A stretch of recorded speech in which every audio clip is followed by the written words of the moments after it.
doutrinação e programas de idiotização e desinformação, que condenaram a sociedade a viver na escuridão da imbecilidade. O Brasil foi condecorado na ONU, com o título de terceiro país mais ignorante do mundo. Logo se percebe por que a esquerda se proliferou no país, fincando sobre a pátria dos idiotas, o socialismo e o marxismo. A idolatria e a idiotização da pátria dos idiotas, permite que brasileiros, condicionados no ostracismo da imbecilidade, endeusem bandidos, corruptos, traidores da pátria e suas facções criminosas, as mesmas que proporcionaram a desgraça e a mediocridade política, cultural, econômica e social do país. Todos os que militaram na esquerda sabem o quanto Olavo de Carvalho está certo, sabem que tal contradição é reconhecida e exaltada, nas fileiras esquerdistas, com o descaramento típico dos que se consideram acima do bem e do mal e, principalmente, acima de todos os seus semelhantes. O imbecil coletivo, de Olavo de Carvalho, continua a constranger e afrontar a inteligentsia esquerdista nacional, que se mostrou, até o momento, incapaz de realizar um debate à altura das proposições olavianas, preferindo encaramujar-se na mudez aparente, por meio da qual recusa o debate franco mas porta-se como velha alcoviteira, envolver seus oponentes num halo de silêncio e desprezo ou refutá-los utilizando argumentos ad hominem. Nessas duas atitudes pusilânimes resume-se a estratégia da esquerda para derrotar aqueles que não rezam segundo o catecismo marxista-leninista. Veja-se, por exemplo, o tratamento ministrado a Gilberto Freire durante décadas, o esquecimento a que se condenou Álvaro Lins. Depois de abandonar o catolicismo, tornou-se marxista, mas nunca se submeteu a ditames partidários, e as críticas que Wilson Martins recebeu depois de morto, como a de Flora Sussekind, que propôs matar mais uma vez o crítico literário. Em todos esses casos, contudo, as estratégias esquerdistas funcionaram apenas temporariamente, o reconhecimento de Freire não para de crescer, Lins volta a ser, gradualmente, estudado pelos jovens, e os 7 volumes de A História da Inteligência Brasileira, de Martins, receberam nova edição, revista e atualizada, pela Universidade Estadual de Ponta Grossa. Veritas filia temporis, non auctoritatis, diziam, com razão, os antigos. A esquerda fez a transformação cultural deste país, liderada por Fernando Henrique Cardoso, que disseminou o marxismo cultural nos meios acadêmicos e escolares. A esquerda não só foi subversiva em ditar suas preferências de dominação e de ensino, como difundiu paralelamente, doutrinas pregadas por Antônio Gramsci, possibilitando desta maneira, uma completa idiotização das diversas classes sociais, difundidas graças à cumplicidade midiática.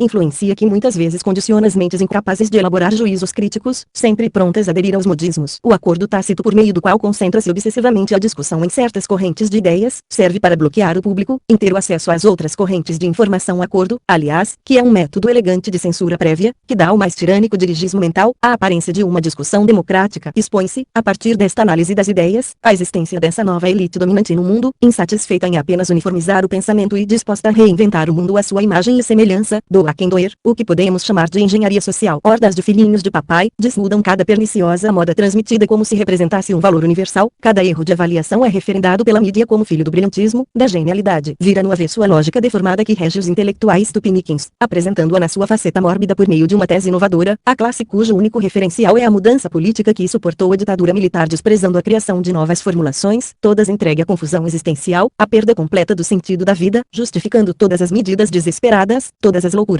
Todos os acanalhamentos. Não sabendo viver sem política, a classe letrada encontrou na ditadura pretexto para legitimar a sua autoindulgência. A esterilidade cultural do período foi depois inteiramente lançada à conta dos débitos da ditadura. A alegação pareceu verossímil a um público desprovido de pontos de comparação, incapaz de encontrar valor e sentido no trabalho da inteligência fora das finalidades políticas imediatas. Restou à esquerda a inversão de valores que cansamos de presenciar, uma intelectualidade impregnada de rancoroso preconceito contra o Igbro, de um populismo demagógico que não distingue entre letristas e poetas, jornalistas de ideias e filósofos, repórteres e historiadores. Um país que publica as obras completas de Antônio Gramsci, Carl Gustav Jung ou Simone de Beauvoir antes de possuir sequer uma tradução integral de Platão e Aristóteles, é que aposta muito mais na superfície do dia do que nas correntes profundas da história. Muito além do pacto sagrado de badalação mútua ou pelo menos da mudez cúmplice que dá direito a prêmios, cargos, verbas e honrarias, nossos intelectuais dissolveram todo o senso de responsabilidade pessoal na porção mágica da responsabilidade social, ou seja, há uma rachadura moral, rachadura escondida no fundo da consciência, como prega Olavo de Carvalho no comportamento desses heróis midiáticos, desses clones ideológicos cujo cinismo